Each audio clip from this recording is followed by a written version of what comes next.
Channel प्रभावी competition hub. आज के इस वीडियो में हम ज्योग्राफी का नेक्स्ट टॉपिक पढ़ेंगे, वो है अर्थ। तो चलिए स्टार्ट करते हैं। तो आज हम अर्थ को पढ़ेंगे। देखिए हमारा पहला क्वेश्चन है गैसेस ये पहले हम देखेंगे। फर्स्ट टॉपिक है ओरिजिन ऑफ द अर्थ ना, और अर्थ का ओरिजिन कैसे हुआ, कैसे अर्थ इवॉल्व हुआ। ठीक है, डिफरेंट थ्योरीज जो अर्थ से रिलेटेड है, अर्थ के फॉर्मेशन से रिलेटेड। चलिए पहले स्टार्ट करते हैं। पहला क्वेश्चन है gases hypothesis related to formation of planets. Means जो प्लैनेट का जो फॉर्मेशन है वो गैसेस से हुआ है। इस हाइपोथेसिस को किसने दिया था? तो वो थे इमैनुअल कांत, है ना। नेक्स्ट क्वेश्चन है which scholar suggested that the earth's origin from gases and dust particles. कौन से स्कॉलर ने बताया कि अर्थ का जो ओरिजिन है वो गैसेस से हुआ है और डस्ट पार्टिकल से हुआ। तो वो थे ऑटो स्किमिड। ठीक है, ये यूपीएससी में पूछा गया क्वेश्चन है। नेक्स्ट क्वेश्चन है nebular hypothesis consider that the planets were formed out of cloud of material of the sun was propose by. Means ये किसने बताया कि जो प्लैनेट्स का फॉर्मेशन है, जितने भी प्लैनेट्स हैं उसका जो फॉर्मेशन हुआ है वो जो सन से जो डिफरेंट मटेरियल्स निकला है क्लाउड के फॉर्म में, उस क्लाउड्स के वैसे ही क्या हुआ है कि प्लैनेट्स का फॉर्मेशन हुआ है। तो ये था लैपलास ने, है ना। लैपलास ने ये कब 1796 में 1796। ठीक है, चलिए आगे बढ़ते हैं। प्लैनेटिसिमल हाइपोथेसिस, है ना। प्लैनेटेसिमल हाइपोथेसिस वाज प्रोपाउंडेड बाय। तो ये जो प्रोपाउंड किया गया था वो किया गया था चैम्बरलिन एंड मोल्टन के द्वारा। वो कब? 1900 में, है 1900 में। विच theory states that the space was contained in a single point of very high density and temperature. मतलब ये किस थ्योरी से बताया जाता है कि जो पहले बहुत डेंस मटेरियल था, है ना, बाकी जितने भी प्लैनेट्स हैं वो इस डेंस मटेरियल के टूटने से ही, है, इस ये जो फ्रेगमेंट हुआ इसके फ्रेगमेंट से बना हुआ है। तो ये होता है बिग बैंग थ्योरी के अकॉर्डिंग, है ना। बिग बैंग थ्योरी में ये बताया गया है कि पहले एक कोई सब्सटेंस था जिसका डेंसिटी काफ़ी ज़्यादा था, है ना, बहुत ज़्यादा हाई डेंसिटी था। फिर उस हाई डेंसिटी का जो मटेरियल है वो जब टूट करके अलग हुआ तो उससे क्या हुआ? प्लैनेट्स का फॉर्मेशन हुआ। तो ये हम लोग पढ़ते हैं बिग बैंग थ्योरी में, है ना। ये बिग बैंग थ्योरी के अकॉर्डिंग ऐसा है। अब हम पढ़ेंगे एवोल्यूशन ऑफ द अर्थ, कैसे अर्थ इवॉल्व हुआ उस चीज़ को हम लोग पढ़ेंगे। ठीक है, तो चलिए स्टार्ट करते हैं। Initially earth was barren rocky and hot object with a thin atmosphere of hydrogen and helium. मतलब ये कहने का मतलब ये हुआ कि पहले क्या था कि स्टार्टिंग में अर्थ जो था वो बैरन था। जैसे कि अभी क्या है कि हम लोग एग्रीकल्चर करते हैं, लैंड फर्टाइल है, बट उस टाइम में क्या था, अर्थ बैरन था। यहाँ पे रॉकी ऑब्जेक्ट्स थे ना, चट्टान थे बड़े बड़े, हॉट ऑब्जेक्ट्स है ना, और उसमें एक थिन एटमॉस्फेयर था। किस चीज़ का? हाइड्रोजन एंड हीलियम में। अभी हम पढ़ते हैं कि एटमॉस्फेयर में बहुत सारे गैसेस प्रेजेंट हैं, ऑक्सीजन हो गया, कार्बन डाइऑक्साइड हो गया, लेकिन पहले क्या था कि एक थिन एटमॉस्फेयर था किसका? हाइड्रोजन और हीलियम का बस, है ना, और बाकी और कोई गैसेस नहीं थे। उसके बाद है heavier material to have sunk toward which part of the अर्थ।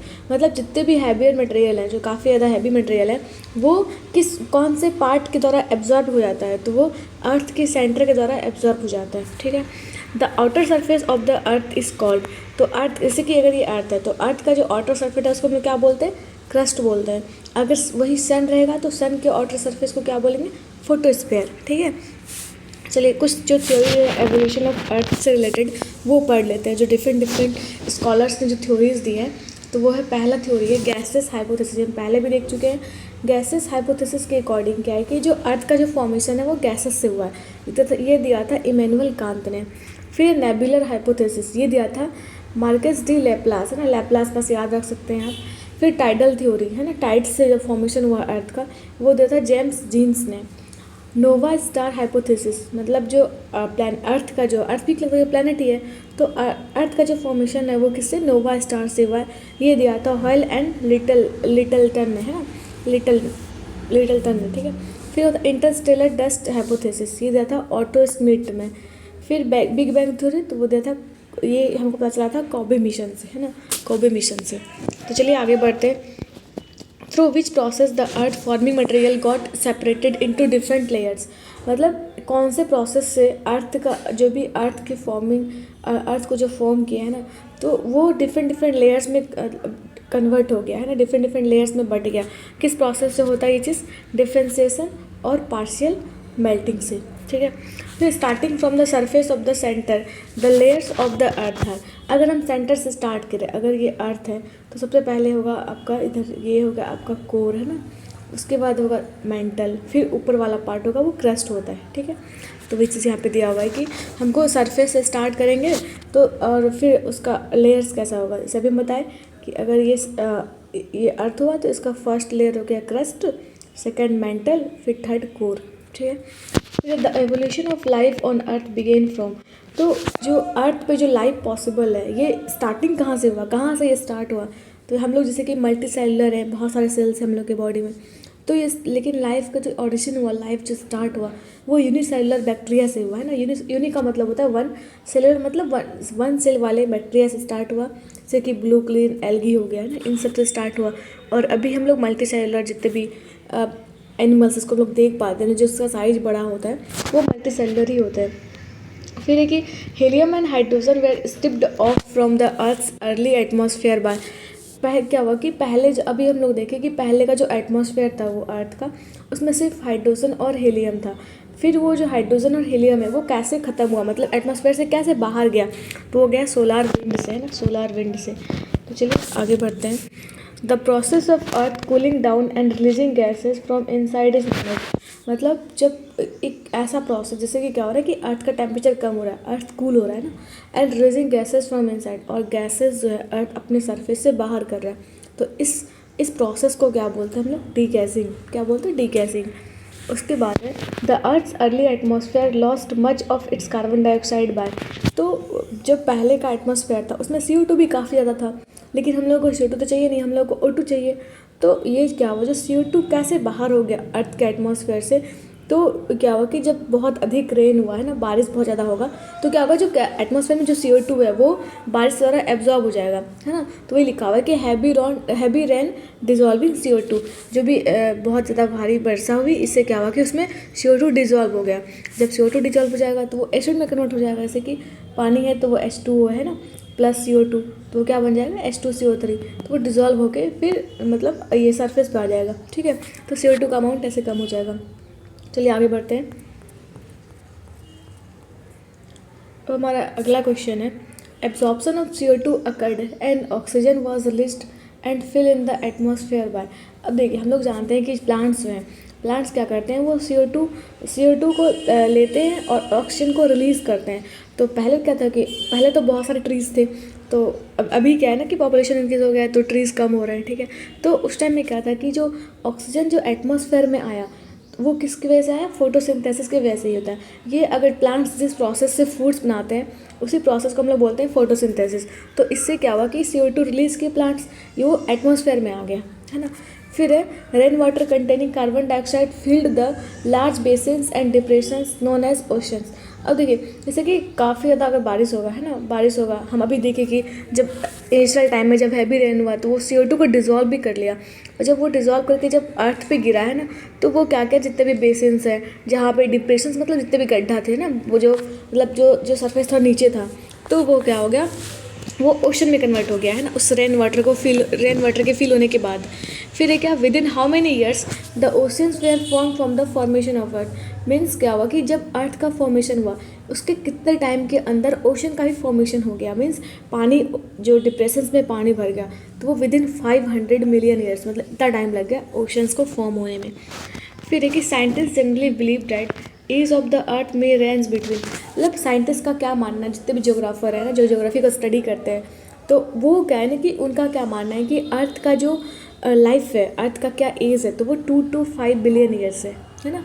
फिर है in context the earth methods like tidal, है, glacial deposition, salinity and sedimentation are used for, मतलब अर्थ के रिस्पेक्ट में अगर हम इन चीज़ों को पढ़ते हैं, टाइडल कैसे टाइड्स का फॉर्मेशन हो रहा है, ग्लेशियल डिपोजिशन कैसे ग्लेशियर बन रहे हैं ना, सैलिनिटी, सेडिमेंटेशन, अगर ये सब हम अगर स्टडी करते हैं इन सब चीज़ों के बारे में, अर्थ के बारे में, तो हम इसमें क्या कर रहे होते हैं, मेनली हमारा पर्पस क्या होता है उस टाइम में, हम ये सब करते हैं सिर्फ एज निकालने के लिए, अर्थ का एज, है ना।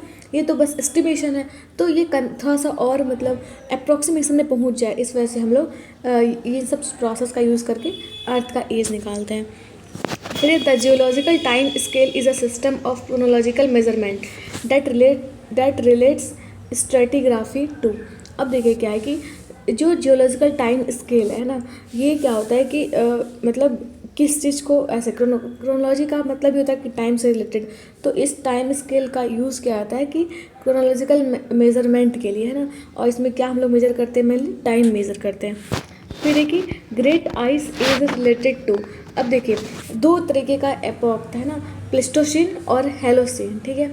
तो प्लेस्टोसीन में क्या होता है, उसको आइस एज, जिसमें कि हम लोग उसके बाद देखते हैं स्टोन एज, ये सब है ना इस हिस्ट्री में, तो यही इसी में आता है प्लेस्टोसीन एपॉक में ही। फिर है which period has been considered to be the little ice age, किस पीरियड को हम लोग लिटिल आइस एज के नाम से जानते हैं, वो 1650 AD से 1870 AD के बीच में, है ना। फिर Meghalayan age is added to the latest और upper stage of which period, मतलब क्या है कि मेघालयन एज, है ना, अभी स्टेट भी है मेघालय, ठीक है। तो मेघालयन एज है वो किस एज से देखा जाता है, तो प्लेस्टोसीन को भी टर्सरी, क्वाटरनरी, ये सब एज में बांटा गया है। तो इसमें क्या होता है कि हम लोग मेघालयन एज में क्वाटरनरी पीरियड के बारे में रखते हैं, पीरियड के बारे में पढ़ते हैं, ठीक है। फिर अब हम पढ़ते हैं size and shape of the अर्थ, ठीक है। फिर बोला what can be inferred about the shape of the earth, earth equatorial radius इतना है और पोलर रेडियस इतना है।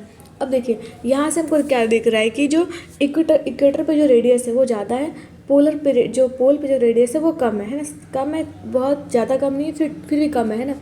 तो कम है तो क्या होगा, इसका मतलब ये हुआ कि अर्थ जो है वो थोड़ा सा फ्लैटेंड है, मतलब थोड़ा चिपटा हुआ है, जैसे कि अगर ये अर्थ है तो यहाँ पर थोड़ा चिपटा हुआ है, ठीक है, तो इस वजह से यहाँ पे रेडियस कम हो गया। फिर बोल रहा है the earth is flattened at the poles and bulges at the equator, मतलब अर्थ जो है वो थोड़ा सा चिपटा है कहाँ पे, पोल्स पे, लेकिन बल्जिंग आउट का मतलब क्या, फैला हुआ है, फैला हुआ कहाँ पे, वो इक्वेटर पे फैला हुआ है। The shape of the earth is called इस, अब देखिए अर्थ जो है वो ऐसा बोल देते हैं लोग कि ऑरेंज की तरह, है ना, तो लेकिन जो अर्थ का जो एक्चुअल शेप है जो हमको एग्जाम में लिखना है वो क्या है, जियोइड, है ना, जियोइड शेप है। As gravitational pull is strongest at the poles, our weight will be highest at the poles and least at the equator. देखिए ग्रेविटी हम लोग कैसे कि वेट है, हम लोग तो मास होता है, ठीक है, मास होता है, और मास होता है, दूसरा क्या होता है कि वेट। हम जानते हैं कि हम लोग का जो ये क्या कहते हैं मास जो है वो क्या होता है 1/6 ऑफ द वेट, कहाँ पे, मून पे जा करके, क्योंकि वहाँ पे ग्रेविटेशनल पुल नहीं है ना, ग्रेविटेशनल फोर्स नहीं है। लेकिन इस वजह से क्या होता है कि अर्थ पे भी ग्रेविटेशनल फोर्स वेरी करता है, पोल्स पे ज़्यादा होता है और इक्वेटर पे क्या होता है, कम होता है। अब इक्वेटर पे अगर ग्रेविटेशनल पुल कम होगा, इसका मतलब ये होगा कि हम लोगों का वेट भी कम होगा। तो वही लिखा हुआ है कि हम लोगों का जो वेट होता है वो हाईएस्ट होता है कहाँ पे, पोल्स पे, लेकिन लिस्ट कहाँ होगा, इक्वेटर पे। तो अब हम पढ़ेंगे मून के बारे में। The moon are only natural satellite, हम लोग पहले भी देख चुके हैं कि मून जो है हम लोगों का एक मात्र नेचुरल सैटेलाइट है। आर्टिफिशियल सैटेलाइट तो बहुत सारे हैं जो ह्यूमन भेज रहे हैं ना अर्थ पे, अर्थ के बाहर स्पेस में, लेकिन ये जो मून जो है हम लोगों का क्या है, नेचुरल सैटेलाइट है, ठीक है। अब है कि what is the name of the earth's only natural satellite, earth का जो ओनली नेचुरल सैटेलाइट है उसका नाम क्या है, तो वो है मून, है ना, मून। फिर बोल रहा है a smaller body revolving around a bigger body is called satellite, मतलब क्या हुआ कि एक स्मॉलर बॉडी जैसे कि अर्थ है, और ये जैसे कि एक ये बिगर बॉडी जैसे कि ये मान लीजिए अर्थ है, उसकी चारों साइड क्या हो रहा है कि स्मॉलर बॉडी रिवॉल्व कर रहा है, और तो यही क्या होता है, ये सैटेलाइट होता है, ठीक है। Planets and satellite do not have their own light and heat, जितने भी प्लैनेट्स हैं या फिर अर्थ ही हो, चाहे मार्स हो, मरकरी, कुछ भी हो, ठीक है, तो वो उनके पास सैटेलाइट्स के पास अपना, जैसे सैटेलाइट्स मान लेते हैं अगर मून ही है तो मून के पास अपना लाइट नहीं है, वो सन से हीटअप होता है और सन से लाइट को एब्जॉर्ब करके फिर वो लाइट अप होता है, ठीक है।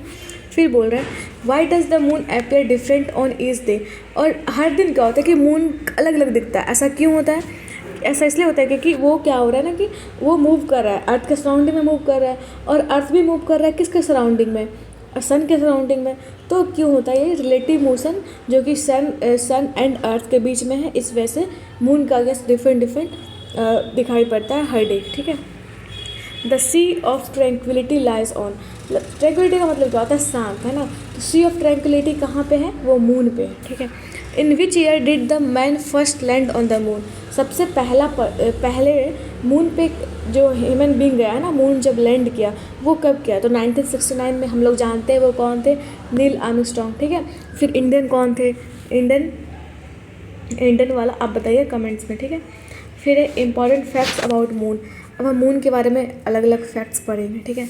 तो पहला है the average distance from the earth, मतलब मून का जो डिस्टेंस है अर्थ से वो कितना है 3,84,400 किलोमीटर, है ना, ये पूछा गया UPPCS में, मतलब ये आपको डाटा याद करना है, ठीक है। फिर डायमीटर कितना है 3,775 किलोमीटर, ठीक है। अब एक ही mass of moon in the ratio of earth, इसका मतलब ये हुआ कि अगर मून का मास अगर 1 है तो जो अर्थ का जो मास होगा इसका 8.1 टाइम्स होगा, ठीक है। तो मतलब क्या हुआ कि अर्थ जो है वो मून से 8 गुना ज़्यादा बड़ा है, ठीक है।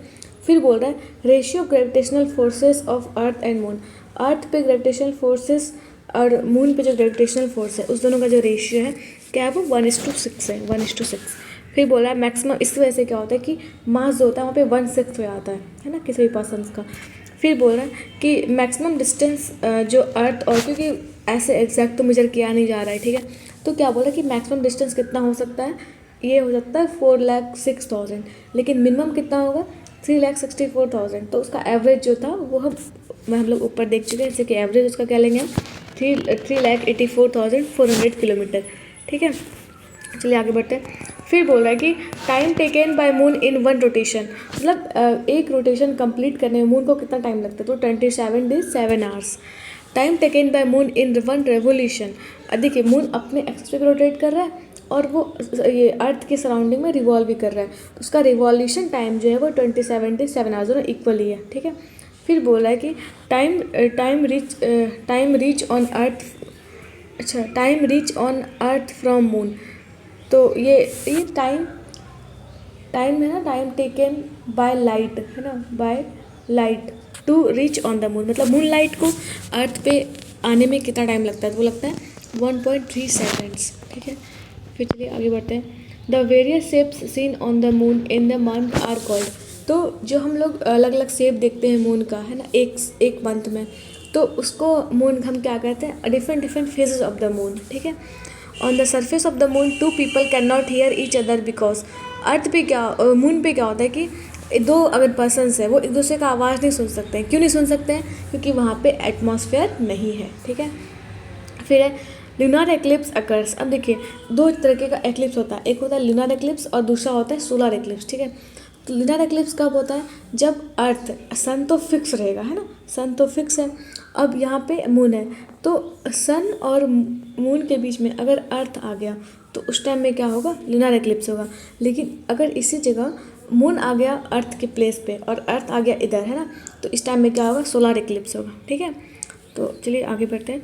when two full moons occur in a single month, what is the second full moon called, अगर एक ही मंथ में 2 फुल मून होता है, ठीक है, तो उसको हम लोग क्या बोलते हैं, उस मंथ को क्या बोलते हैं, तो उसको बोलते हैं ब्लू मून, है ना, ब्लू मून।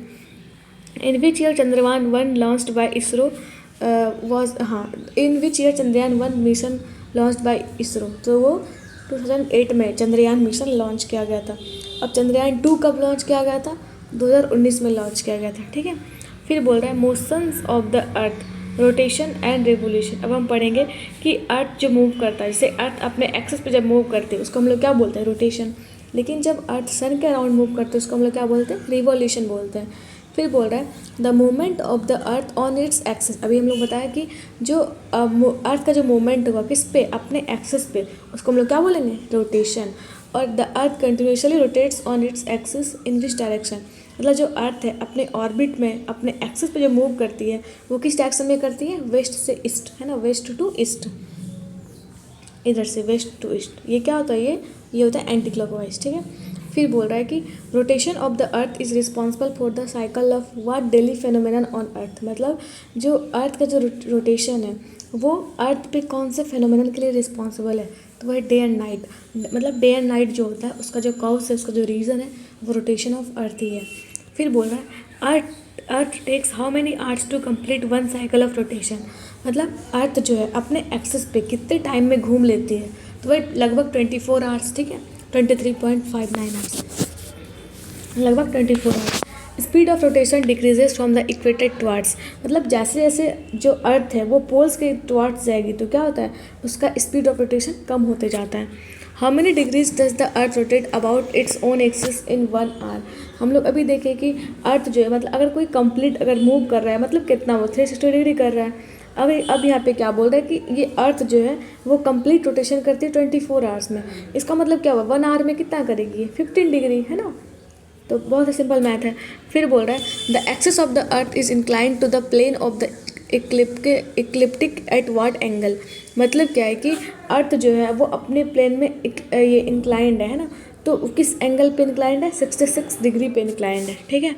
वो किस में, इक्लिप्टिक में, मतलब ये इस ऑर्बिट में, है ना। अपने एक्सिस पे वो तो 23.5 डिग्री इंक्लाइंड है, ठीक है। फिर है days and nights are of equal duration at what region of the earth. मतलब डे और नाइट इक्वल होता है किस रीजन पे अर्थ में। तो ये क्या है, ये अर्थ है, तो ये इक्वेटर वाला रीजन जो है यहाँ पे क्या होगा, डे और नाइट ऑलमोस्ट इक्वल होता है। From 21 March to 23 September days are longer and nights are shorter in which hemisphere. मतलब क्या होता है कि जब 21 मार्च से लेकर के 23 सितंबर तक कौन से हेमिस्फेयर में, जैसे कि अगर ये अर्थ है, अभी देख लेते हैं, जैसे कि ये अर्थ है, ठीक है। तो ये क्या हो गया, अर्थ का ये हो गया आपका इक्वेटर, ये हो गया नॉर्दर्न हेमिस्फेयर, ये सदर्न हेमिस्फेयर।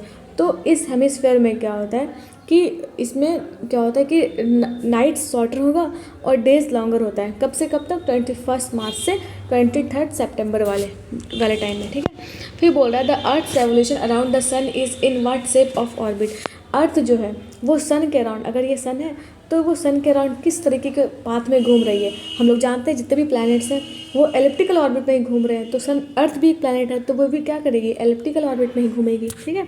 तो अर्थ कैसे रिवॉल्व करती है, इन एलिप्टिकल ऑर्बिट। चलिए आगे बढ़ते हैं।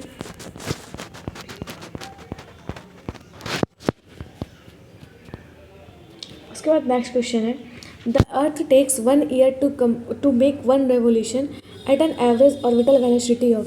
देखिए अर्थ जो है वो सन के अराउंड रिवॉल्व करने में कितना टाइम लेती है, लगभग 365 डेज, मतलब 1 ईयर, है ना। तो वो किस स्पीड से मूव करती है, वो करती है 18.5 माइल्स पर सेकेंड, इस स्पीड से वो मूव करती है। Earth sun relationship describe by tropical year which is defined as the period of. देखिए अर्थ सन का जो रिलेशनशिप है वो डिफाइन करते हैं किससे, एक ट्रॉपिकल ईयर से, और वो कितने टाइम का पीरियड होता है, 365.26 डेज, है ना। इस टाइम का पीरियड होता है, मतलब इसमें ये पूरा एक कंप्लीट रेवोल्यूशन कंप्लीट करती है। 1/4 of each year is added as 1 day, even 4th year this is called. अब देखिए क्या होता है कि 1/4 ऑफ द ईच ईयर, है ना, 1/4, जैसे कि यहाँ पे एक्स्ट्रा हुआ ना 0.26 डे, तो ये जो 1/4 एक्स्ट्रा डे है इसको अगर हम 4 कंजिक्यूटिव साल तक अगर ऐड करेंगे तो कितना होगा, ये वन डे एक्स्ट्रा हो जाएगा। इसलिए फेब में क्या होता है 29 डेज हो जाता है 4th ईयर में, और उसको हम लोग क्या बोलते हैं, लीप ईयर बोलते हैं। फिर the average distance between earth and sun is, sun और अर्थ के बीच में एवरेज डिस्टेंस कितना है, वह है 93 मिलियन माइल्स, या फिर इसको हम बोल सकते हैं 150 million kilometre. The earth is closest to the sun on about 3 January, this position is called. अब देखिए एक दो चीज़ होता है, एक तो होता है पेरिहिलियन, एक होता है एपीहिलियन। तो पेरिहिलियन में क्या होता है कि उस टाइम में अर्थ जो होता है वो सन के क्लोजेस्ट होता है। अगर ये सन है तो क्या होता है कि उस टाइम में जो ऑर्बिट होगा वो एलिप्टिकल ऑर्बिट है। तो सॉरी, एक बार इसको देख लेते हैं फिर से। ये अगर ये सन है तो इस तरीके का ऑर्बिट है ना, इस तरीके का ऑर्बिट है। तो सन उस टाइम में क्या, अर्थ जो होता है ना, ये सन है मान लेते हैं, तो यहाँ पे अर्थ है, तो जब डिस्टेंस सबसे कम होगा उसको हम लोग क्या बोलेंगे, पेरिहिलियन। जब डिस्टेंस मैक्सिमम होगा, मान लेते हैं यहाँ पे है ना, मैक्सिमम अगर डिस्टेंस है उसको हम लोग क्या बोलते हैं, एपीहिलियन बोलते हैं, एपीहिलियन, ठीक है, एपीहिलियन। तो चलिए आगे बढ़ते हैं।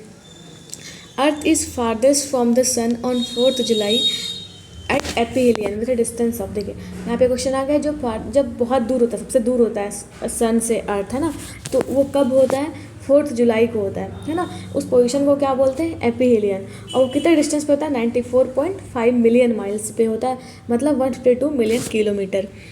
Seasons over the earth are the result of. देखिए अर्थ पे डिफरेंट सीजन होते हैं, समर, विंटर, है ना, ऑटम सीजन। तो ये सब क्यों होता है, इसका रीज़न है कि revolution of earth on it's inclined axis.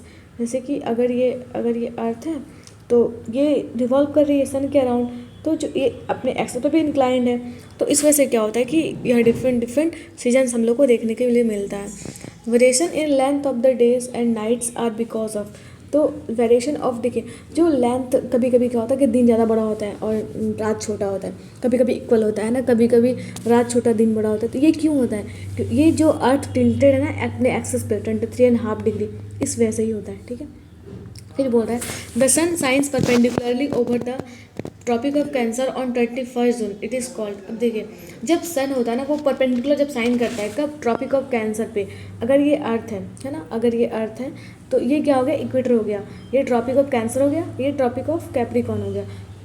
या हाँ, तो जब ट्रॉपिक ऑफ कैंसर पे जो सन होगा जो परपेंडिकुलर होता है तो उसको हम लोग क्या बोलते हैं? Summer solstice. ये कब होता है? 21 जून में। The sun does not set below the horizon at the Arctic Circle on. अब देखिए तो जो सन होता है ना वो बिलो द हॉरिजन नहीं होता है, कब? आर्कटिक सर्कल पे। जैसे कि अगर ये अर्थ है तो ये इक्वेटर है, ये ट्रॉपिक ऑफ कैंसर, ये ट्रॉपिक ऑफ कैप्रिकॉर्न, ये आर्कटिक सर्कल और ये अंटार्कटिक सर्कल। तो आर्कटिक सर्कल अगर ये हॉराइजन है हमारा तो ये उस टाइम कब होता है जो सन आर्कटिक सर्कल के नीचे नहीं होता है, वो कब होता है? 21 मार्च को होता है ऐसा, ठीक है। फिर बोल रहा है the sun shines perpendicularly over the Tropic of Capricorn on 23 December, it is called winter solstice. 21 जून को क्या होता है? Summer solstice. उस टाइम में सन परपेंडिकुलर होता है कहाँ पे? ट्रॉपिक ऑफ कैंसर पे। लेकिन जब सन ट्रॉपिक ऑफ कैप्रिकॉर्न पे होगा परपेंडिकुलर तो ये कब होगा? 23 दिसंबर को। और ये इस पोजीशन को या इस टाइम को हम लोग क्या बोल देंगे? विंटर सॉलिस्टिस, ठीक है। At winter solstice the noon altitude of the sun at the Tropic of Cancer is. तो जब विंटर सॉलिस्टिस होता है उस टाइम में नून एल्टीट्यूड जो होता है सन का वो ट्रॉपिक ऑफ कैंसर पे कितना होता है? 66.5 degree. The shortest day length that occurs in the northern hemisphere is, मतलब सबसे छोटा जो दिन होता है नॉर्दर्न हेमिस्फीयर में, अगर ये अर्थ है तो ये नॉर्दर्न हेमिस्फीयर है ना, ये ईस्टर्न हेमिस्फीयर है, तो इसमें सबसे छोटा दिन जो होता है वो कब होता है? 22 दिसंबर को, 22 दिसंबर को। The positions on which the sun shines directly overhead the equator are called, मतलब जब सन है ना डायरेक्टली इक्वेटर के एबव अगर आएगी यहाँ पे इसके जस्ट परपेंडिकुलर तो क्या होगा कि इस यहाँ पे क्या होगा कि इक्विनॉक्स होगा, मतलब डे और नाइट क्या होगा? इक्वल होगा। What is the 21 March equinox called? 21 मार्च को जो इक्विनॉक्स होगा, मतलब 21 मार्च को जो दिन और रात दोनों इक्वल होंगे उसको हम लोग क्या बोलते हैं? स्प्रिंग और वर्नल इक्विनॉक्स। और ऑटम इक्विनॉक्स कब होता है? 23 सितंबर को।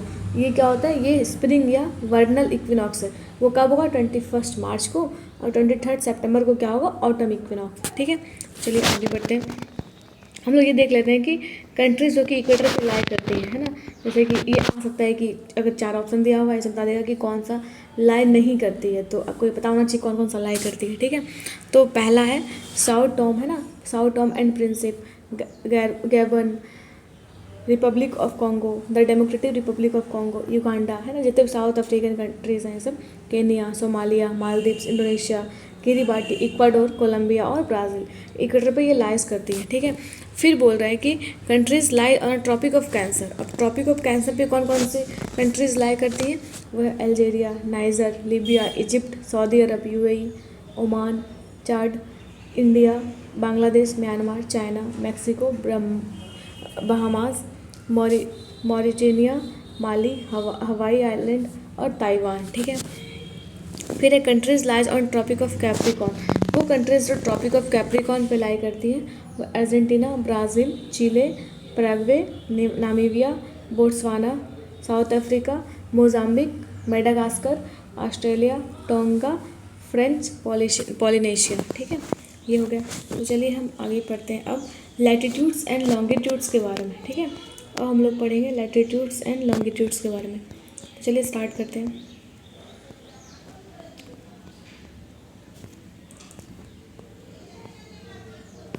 तो पहला क्वेश्चन है the network of latitudes and longitudes is known as. अगर ये हमारा अर्थ है ना, अगर ये हमारा अर्थ है तो ये जो हॉरिजॉन्टल लाइंस है इसको हम लोग बोलते हैं लैटिट्यूड, ठीक है। और ये जो वर्टिकल लाइंस है उनको हम लोग क्या बोलते हैं? लॉन्गिट्यूड बोलते हैं। तो इस पूरे पैटर्न को, मतलब लॉन्गिट्यूड और लैटिट्यूड के पैटर्न को हम लोग क्या बोलते हैं? ग्रिड या ग्रेटिट्यूड, ठीक है। फिर बोल रहा है latitudes define the relative position of a point in terms of distance from the centre of earth in. तो लैटिट्यूड्स जो हैं, क्योंकि लैटिट्यूड्स जो हैं वो कैसे डायरेक्ट हो रहे हैं? वेस्ट से ईस्ट, है ना, ईस्ट से वेस्ट या वेस्ट से ईस्ट, ठीक है। तो इसलिए से क्या होगा कि पोजीशन में जो दिखाएंगे वो ईस्ट से वेस्ट ही दिखाएंगे, ठीक है। फिर बोल रहा है longitudes define the relative position of a point in terms of angular distance from centre in. अब देखिए लॉन्गिट्यूड जो होता है वो वर्टिकल लाइन्स है, मतलब नॉर्थ टू साउथ, तो ये पोजीशन मुझे दिखाएंगे, कैसे दिखाएंगे, नॉर्थ से साउथ दिखाएंगे, ठीक है। फिर देखिए the imaginary circular line running on the globe which divides it into two equal hemisphere is known as, मतलब एक इमेजनरी लाइन, क्योंकि लैटिट्यूड लॉन्गिट्यूड खींचा तो गया नहीं है अर्थ पे, ये क्या है, एक इमेजनरी है। हम लोग अब किसी भी प्लेस को समझने के लिए हम लोग इसको खुद ही ड्रॉ किए, तो क्या होता है ना कि एक इमेजनरी लाइन जो कि क्या कर रहा है, ग्लोब पे, मतलब ग्लोब से हम लोग दिखाते हैं अर्थ को, है ना, तो वो जो अर्थ को दो पार्ट्स में डिवाइड कर रही है ना, नॉर्दर्न हेमिस्फीयर और सदर्न हेमिस्फीयर, तो वो कौन क्या चीज़ डिवाइड कर रही है, वो है इक्वेटर। वो इमेजनरी लाइन क्या है, वो इक्वेटर। जैसे कि अगर ये अर्थ है तो ये क्या होगा, इक्वेटर हो गया, ये नॉर्दर्न हेमिस्फीयर होगा, ये सदर्न हेमिस्फीयर होगा, दोनों इक्वल होगा, है ना। फिर बोल रहा है the longest line of latitude is the equator whose degree values. अगर ये अर्थ है, अगर ये अर्थ है और ये इक्वेटर है, तो ये क्या, इसको हम 0 डिग्री मानते हैं, ठीक है। तो इक्वेटर का जो वैल्यू होता है, डिग्री वैल्यू क्या होता है, वो 0 डिग्री होता है। The difference between two lines of latitude is 1 degree and 1 degree of latitude represent. जैसे कि अगर ये अर्थ है ना, तो इसमें क्या होगा, डिफरेंट लैटिट्यूड्स ड्रॉ करेंगे, मान लेते हैं इक्वेटर ये 0 डिग्री हो गया, है ना। तो इस तरीके से डिफरेंट बहुत सारे लैटिट्यूड्स होंगे। जब लैटिट्यूड्स होगा तो हर दो लैटिट्यूड के बीच का जो डिस्टेंस होगा वो कितना होगा, 111 किलोमीटर, ठीक है। फिर बोला which tropic line is at 23.5 north latitude and runs through Mexico, Egypt, Saudi Arabia, India and southern China. अभी हम लोग ये पढ़े हैं ना, तो जैसे कि अगर ये अर्थ है ना, अर्थ है और ये इक्वेटर है, ये क्या होगा, ट्रॉपिक ऑफ कैंसर, ये ट्रॉपिक ऑफ कैप्रिकॉर्न, ये आर्कटिक सर्कल, ये अंटार्कटिक सर्कल। तो ट्रॉपिक ऑफ कैंसर जो है वो 23.5 डिग्री क्या होता है, नॉर्थ होता है, और ट्रॉपिक ऑफ कैप्रिकॉर्न क्या होता है, 23.5 डिग्री साउथ। तो अभी हम लोग देखा कि ये ट्रॉपिक ऑफ कैंसर पे कौन कौन से कंट्रीज़ लाई करते हैं, तो वही कंट्रीज़ यहाँ पे नाम लिखा गया है, जैसे कि मैक्सिको हो गया, इजिप्ट हो गया, सऊदी अरब हो गया, इंडिया हो गया, सदर्न चाइना हो गया, ये सब ट्रॉपिक ऑफ कैंसर पे लाई करते हैं। The Tropic of Capricorn runs through Chile, southern Brazil, South Africa and Australia and it is at which latitude. मतलब ट्रॉपिक ऑफ कैप्रिकॉर्न जो है वो कहाँ पे लाई करते हैं, 23.5 डिग्री साउथ में है ट्रॉपिक ऑफ कैप्रिकॉर्न। और उस पर कंट्रीज़ कौन कौन से हैं, चिले है ना, southern Brazil, South Africa, Australia और ये सब, ठीक है, countries. The equator, Tropic of Cancer and Capricorn all passes through which continent, means कौन से कंटिनेंट से ये तीनों लाइन्स, इक्वेटर भी, ट्रॉपिक ऑफ कैंसर और ट्रॉपिक ऑफ कैप्रिकॉर्न, तीनों पास करते हैं। तो वो बस एक सिंगल कंटिनेंट है, वो कौन सा है, अफ्रीकन कंटिनेंट। फिर है longitudes are semicircles and the distance between them decreases towards. तो लॉन्गिट्यूड्स क्या होता है, एक सेमी सर्कल होता है। जैसे कि अगर ये अर्थ है तो जो लॉन्गिट्यूड्स क्या होगा, जैसे कि ये हो गया लॉन्गिट्यूड्स, ये हो गया ना, ये लॉन्गिट्यूड्स है, तो ऑब्वियसली उस साइड भी होगा, तो ये क्या होगा, एक सेमी सर्कल होता है, ठीक है। फिर और दोनों का बीच का डिस्टेंस कहाँ पे डिक्रीज़ करता है, पोल्स पे, इंक्रीज़ कहाँ पे करता है, ये इक्वेटर पे, ठीक है। फिर बोल रहा है which longitude is chosen as the reference line to define relative east west positions of a point on the globe. अब देखिए हम लोग जैसे कि बोलते हैं इंडिया क्या ईस्टर्न नेशन है, जैसे भी हम लोग वेस्ट वाले, यूरोप वाले क्या है, वेस्टर्न नेशन है। तो यही कैसे पता चलता है कि वो ईस्ट है वेस्ट है, तो ये बताने के लिए एक प्राइम मेरिडियन को बताया गया है, ठीक है। जैसे कि वो 0 डिग्री होता है, जैसे कि अगर ये अर्थ है तो एक प्राइम मेरिडियन डिफाइन कर लिया गया है, उसके रिस्पेक्ट में एक साइड वाला क्या होगा, ईस्ट होगा, इधर क्या होगा, वेस्ट होगा, है ना। फिर है the prime meridian known as the Greenwich line is at which latitude. जो प्राइम मेरिडियन है उसको हम लोग क्या बोलते हैं, ग्रीनविच लाइन भी बोलते हैं, क्योंकि ग्रीनविच से पास होता है, तो लंदन में, ठीक है। तो ये इसका क्या है वैल्यू, 0 डिग्री लैटिट्यूड होता है, मतलब हम इसको 0 डिग्री मानते हैं। अगर ये अर्थ है तो ये ग्रीनविच मेरिडियन प्राइम मेरिडियन है, इसका जो वैल्यू होगा कितना, वो 0 डिग्री लॉन्गिट्यूड, ठीक है, क्योंकि ये लॉन्गिट्यूड ये तो है, ठीक है। फिर बोल रहा है what is total number of longitudes. तो टोटल नंबर ऑफ लॉन्गिट्यूड्स है वो कितने, 360 डिग्री नहीं है, 360 होगा, बस नंबर है ये। The distance between two adjacent longitudes is less towards the pole and more at the equator. अभी हम बताएंगे जैसे कि अगर ये अर्थ है तो ऐसा होगा लॉन्गिट्यूड्स, ठीक है। तो लॉन्गिट्यूड्स का डिस्टेंस जो होगा वो कहाँ पे, वो पोल्स पे डिक्रीज़ करेगा, लेकिन जो इक्वेटर पे क्या है वो इंक्रीज़ करेगा। The navigators follow which routes to minimise the distance of their journey. Navigators जो भी मान लीजिए कोई किसी प्लेस का खोज करने जाते हैं ना समुद्र में, तो वो क्या होता है कि वो किस चीज़ का यूज़ करते हैं ताकि वो डिस्टेंस का उनको कम डिस्टेंस ट्रैवल करना पड़े और वो अपने डेस्टिनेशन पे पहुंच भी जाए, तो ग्रेट सर्कल का यूज़ करते हैं। ग्रेट सर्कल क्या होता है, वो भी एक लॉन्गिट्यूड से होता है, लॉन्गिट्यूडनल लाइन्स को हम लोग क्या बोलते हैं, ग्रेट सर्कल बोलते हैं। विच लॉन्गिट्यूडनल लाइन और lines is are great circles. तो all longitudinal lines are great circles, जितने भी लॉन्गिट्यूडनल लाइन्स हैं 360 लॉन्गिट्यूडनल लाइन्स हैं सारे को हम लोग क्या बोलते हैं, ग्रेट सर्कल्स ही बोलते हैं, ठीक है। फिर है which is the geographical position of 0 degree latitude and 0 degree longitude. मतलब 0 डिग्री लैटिट्यूड और 0 डिग्री लॉन्गिट्यूड का क्या जोग्राफिकल पोजीशन है, तो ये कहाँ पे होता है, मतलब ये कहाँ पे मीट करता है, वो साउथ अटलांटिक ओशन में मीट करता है दोनों। कौन सा, 0 डिग्री लैटिट्यूड और 0 डिग्री लॉन्गिट्यूड दोनों। Name the 4 kinds of time. 4 different time तरह के टाइम्स होते हैं, तो कौन कौन से हो, sidereal time, apparent solar time, mean solar time और स्टैंडर्ड टाइम, ठीक है।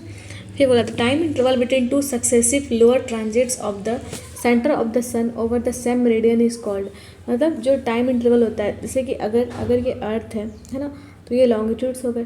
तो जैसे कि अगर सन यहाँ पे है, फिर सन अगर इस जगह पे आएगा, तो इस ट्रांजिट के टाइम को ही हम लोग क्या बोलेंगे, एक सोलर डे बोलते हैं, ठीक है। चलिए आगे बढ़ते हैं। फिर है a particular meridian chosen as a standard time for the whole country is. देखिए जैसे कि हर एक कंट्री का मतलब हम लोग लॉन्गिट्यूड्स का मेनली यूज़ क्यों करते हैं, टाइम निकालने के लिए, ठीक है, ताकि हर जगह टाइम यूनिफॉर्म रहे, है ना, ताकि पता चले कि ऐसा पता चलेगा कि कहीं किसी को जाना है 16 को, पता चलेगा वो 17 को पहुँचेगा, ठीक है, तो इसमें तो प्रॉब्लम हो जाएगा। तो वही इस टाइम को एक डिफाइन करने के लिए हर एक कंट्री के पास भी क्या है, अपना अपना मेरिडियन है, जिससे कि वो टाइम डिसाइड करते हैं। जैसे कि इंडिया में IST इंडियन स्टैंडर्ड टाइम, वो कहाँ से पास होता है, मिर्ज़ापुर UP से, ठीक है। तो क्या है ना कि हर एक कंट्री का अपना एक मेरिडियन है टाइम का, उसको हम लोग क्या बोलते हैं, standard meridian. The shadow cast by the sun is shortest 80। तो बहुत ईजी क्वेश्चन है कि सन का जो जब शैडो जो सन से फॉर्म होता है, हम लोगों का शैडो सबसे छोटा कब होता है, नून के टाइम में, दोपहर के टाइम में। Meridian use to divide the whole world into 24 standard time zones. अब देखिए क्या होता है ना कि हर एक पूरे जो वर्ल्ड को है वो 24 टाइम जोन्स में डिवाइड किया गया। जैसे कि हम लोग का टाइम जो है वो GMT से, ग्रीनविच मीन टाइम से +5 आवर्स एंड 30 मिनट्स का अहेड है। तो पता चल जाएगा अगर ब्रिटेन में अगर 3 बज रहे हैं तो इधर कितना बज रहा होगा, 8 बज रहा होगा, तो ऐसे 8:30 हो रहा होगा, पता चल जाता है ऐसे। तो इस तरीके से क्या है ना कि पूरे वर्ल्ड को 24 टाइम जोन्स में बांटा गया है। लेकिन उसका स्टैंडर्ड क्या है, बांटने का बेसिस क्या है, ग्रीनविच मेरिडियन और 0 डिग्री लैटिट्यूड, इसी के बेसिस पे हम लोग वो सबको डिवाइड किया गया है। Each of 24 zones differ from the next by 15 degree in longitude and in time by. अब देखिए जैसे कि पूरा अर्थ हम लोग जानते हैं कि 360 लॉन्गिट्यूडनल लाइन्स है। अब हमको उसको 24 में डिवाइड करना है, 24 जोन्स में डिवाइड करना है। तो मतलब क्या होगा कि हर एक जो लॉन्गिट्यूडनल डिफरेंस होगा वो कितना होगा, 15 डिग्री का होगा। ये 24 आवर्स होते हैं, तो मतलब 1 आवर में कितना होगा, 15 डिग्री, ठीक है। मतलब अगर 2 लैटिट्यूड्स हैं, अगर यहाँ पे अगर ये 30 डिग्री लैटिट्यूड है, मान लेते हैं कि ईस्ट, और ये 45 डिग्री ईस्ट है, तो क्या होगा, दोनों का डिफरेंस कितना है, 15 डिग्री का। मतलब क्या होगा, दोनों के बीच के टाइम का जो गैप होगा वो कितना होगा, 1 आवर होगा, ठीक है। फिर बोल रहे हैं the difference of longitudes for 2 places is 90 degree. मान लीजिए 2 प्लेसेस है, एक A है और एक B है, दोनों के बीच का डिफरेंस जब वो कितना है, 90 डिग्री का है। हम जानते हैं कि 1 आवर मतलब कितना होगा, 15 डिग्री का डिफरेंस। अब अगर हम उसको 90 बनाना है तो इंटू 6 करना होगा, तो क्या 90 डिग्री हो जाएगा, इधर भी इंटू 6 करेंगे तो कितना होगा, 6 आवर हो जाएगा। मतलब अगर 90 डिग्री का गैप है, मतलब टाइम का गैप कितना होगा, 6 hour. The local time of a place is 6 AM and the Greenwich mean time is 3 AM। Longitude of the place is, मतलब अगर किसी प्लेस का अगर टाइम है वो 3 AM है ना, 3 AM कहाँ पे है, ग्रीनविच पे, ठीक है। और यहाँ पे अगर टाइम 6 AM है, मतलब कितना का डिफरेंस है, 3 आवर्स का डिफरेंस है यहाँ पे। मतलब 1 आवर का डिफरेंस मतलब 15 डिग्री होता है, इसका मतलब क्या हुआ, 3 आवर का डिफरेंस मतलब 45 डिग्री। और हम जानते हैं कि क्योंकि ये अहेड है इसका मतलब क्या होगा, वो ईस्ट साइड में होगा, इधर होगा, ठीक है। तो ये होगा 45 डिग्री ईस्ट। अब हम पढ़ते हैं standard time and international date line, ठीक है। In India which longitude is treated as the standard meridian. India के लिए जो IST है, इंडियन स्टैंडर्ड टाइम, उसका लॉन्गिट्यूडनल वैल्यू क्या है, वो 82 डिग्री 30 मिनट्स ईस्ट, ठीक है। Indian standard line passes through which place. India का जो स्टैंडर्ड टाइम है IST, वो कहाँ से पास होता है, तो वो होता है मिर्ज़ापुर इलाहाबाद में। Countries of which region during summer practice advancing of clocks so that evening have more day light and morning have less. मतलब कौन सा ऐसा प्लेसेस है जो कि क्या करते हैं ना, क्लॉक्स को थोड़ा आगे बढ़ा लेते हैं, ताकि इससे क्या होता है कि इवनिंग में उनको पता चल जाता है कि इवनिंग में क्या होगा, डे लाइट होगा, और मॉर्निंग में कम लाइट होगा, सनलाइट कम मिलेगा। वो कहाँ पर है, टेम्परेट कंट्रीज़ में। International date line passes through which ocean, international date line है, ठीक है। इंटरनेशनल डेट लाइन जो है वो किससे पास होता है, वो पैसिफिक ओशन से पास होता है। International date line is an imaginary line drawn at, international date line जो है वो कहाँ पे ड्रॉ किया गया है, कितने लैटिट्यूड पे, कितने लॉन्गिट्यूड पे, सॉरी, तो वो 180 लॉन्गिट्यूड पे ड्रॉ किया गया इंटरनेशनल डेट लाइन। वो मतलब इस तरीके से ड्रॉ किया गया ना, ताकि किसी भी कंट्री को ओके पास ना करे, वो सी से पास करता है ना, सी से ही पास कर जाता है। The time of Cairo is ahead by 2 hours from Greenwich, Cairo is located at longitude, एक प्लेस है ना कायरो, ठीक है, और यहाँ पे ग्रीनविच है, दोनों के बीच का डिफरेंस कितना है, 2 hours है। 2 hours अहेड है, अहेड मतलब अहेड का मतलब क्या होगा, ईस्ट डायरेक्शन में होगा, ईस्ट साइड में। तो अगर यहाँ पे टाइम का डिफरेंस अगर 2 hour है, हम जानते हैं कि 1 hour का मतलब क्या होता है, 15 डिग्री का डिफरेंस। अब मतलब 2 hour का मतलब 30 डिग्री का डिफरेंस, 30 डिग्री ईस्ट होगा इसका लॉन्गिट्यूड, ठीक है। फिर अब पढ़ते हैं हम लोग इक्लिप्स के बारे में, है ना, इक्लिप्स के बारे में पढ़ते हैं। When the sun, the earth and the moon are aligned in a straight line, this position is called CGG। जब कभी भी सन, अर्थ और मून तीनों अगर स्ट्रेट लाइन में होगा, उसको हम लोग क्या बोलते हैं, CGG बोलते हैं। Solar eclipse occurs when between the sun and earth comes. अब देखिए सोलर एक्लिप्स कब होता है, सन तो पोजीशन फिक्स रहेगा सन का, अर्थ यहाँ पे अर्थ है, अगर इसके बीच में क्या हो गया, मून आ गया, ठीक है, तो इससे क्या होगा कि वो when between the sun and earth comes moon, moon अगर आ जाएगा तो क्या होगा, यहाँ पे सोलर एक्लिप्स होगा। वही अगर यहाँ पे अर्थ आ जाएगा और यहाँ पे मून आ जाएगा तो क्या होगा, उस टाइम लूनर एक्लिप्स होगा, ठीक। तो यहाँ पे फोटो में दिखाया जैसे कि यहाँ पे सन है, यहाँ पे अर्थ है, बीच में कौन आ गया, मून आ गया, ठीक है। अब देखिए दो पोजिशन होता है, एक तो जब क्या होगा कि जब पूरी सरफेस को जब कवर करेगा, उसको हम लोग क्या बोलेंगे, उसको हम बोलेंगे अम्ब्रा, ठीक है, ये पेनम्ब्रा, ठीक है। जब छोटे से जगह पे लाइट नहीं आएगा तो उसको हम लोग क्या बोलेंगे, अम्ब्रा, ठीक है। उसके बाद हम आगे पढ़ते हैं। अब हम पढ़ेंगे lunar eclipse occurs near the full moon position and between the sun and moon comes. और लूनर एक्लिप्स कब होता है, जब सन और मून के बीच में क्या आ जाएगा, अर्थ आ जाएगा, तो उस टाइम में क्या होगा, लूनर एक्लिप्स होगा, ठीक है। तो उस टाइम में क्या होगा, लूनर एक्लिप्स की हम फोटो में भी देख सकते हैं, यहाँ पे सन है और यहाँ पे अर्थ है, और इसके बीच में क्या आ रहा है, मून आ रहा है। तो इससे क्या होगा कि सॉरी, जैसे कि यहाँ पे सन है और यहाँ पे मून है, ठीक है, तो बीच में क्या आ रहा है, अर्थ आ रहा है, इससे क्या होगा, ये आया होगा लूनर एक्लिप्स, ठीक है। ये कब होता है, फुल मून डे के दिन, फुल मून के डे के दिन, ठीक है। फिर है लूनर एक्लिप्स में B viewed from anywhere on. अब देखिए लूनर एक्लिप्स को कब देखा जा सकता है, तो ये देखा जा सकता है नाइट साइड ऑफ द अर्थ, तो जहाँ पे उस टाइम में अर्थ पे जहाँ पे उस टाइम में रात होगा ना, नाइट साइड होगा। A solar eclipse lasts for only a few minutes at any given place due to, तो सोलर एक्लिप्स होता है वो बहुत कम टाइम के लिए होता है। ऐसा क्यों होता है, क्योंकि जो मून का जो साइज होता है साइडों का, वो बहुत कम होता है, इस वजह से। क्योंकि मून का साइज वैसे भी छोटा है किससे, अर्थ से, तो वैसे भी कम होगा, स्मॉलर साइज का होगा साइडों अर्थ पे, ठीक है। फिर टाइड्स, अब टाइड्स का नाम पढ़ेंगे। Tides refer to the phenomenon of regular rise and fall of level of water in.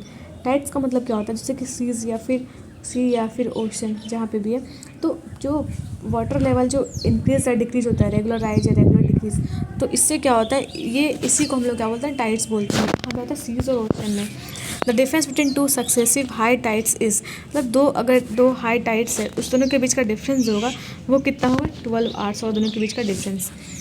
The pull force exacted to create tide is generally of the moon, मतलब जो टाइड्स के लिए जो रिस्पॉन्सिबल है वो कौन है, वो मून है। मून का जो फोर्स है वही रिस्पॉन्सिबल है टाइड्स के लिए।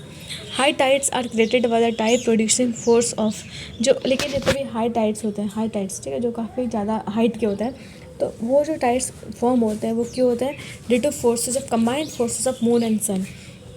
Tides on days of the full moon and new moon when the sun, moon and earth are at a straight line is called। देखिए उस दिन जब सन है ना, ये सन है, और अगर ये मून है ना, ये और अर्थ है, तो जब तीनों एक स्ट्रेट लाइन में होते हैं, ठीक है, तो उस टाइम में जो टाइड आता है उसको हम लोग क्या बोलते हैं, स्प्रिंग टाइड्स।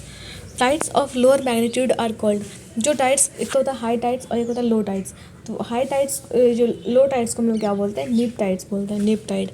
नीप tides are observe when the tide producing forces of sun and moon act at. देखिए, जब लो नीप टाइड्स या फिर लोअर टाइड्स कब बनेंगे, जब सन का फोर्स और मून का फोर्स दोनों क्या होंगे, दूसरे के परपेंडिकुलर होंगे। और जब सेम डायरेक्शन में होंगे तो क्या होगा, उस टाइम में हाई टाइड्स प्रोड्यूस होगा, ठीक है, हाई टाइड्स फॉर्म होगा।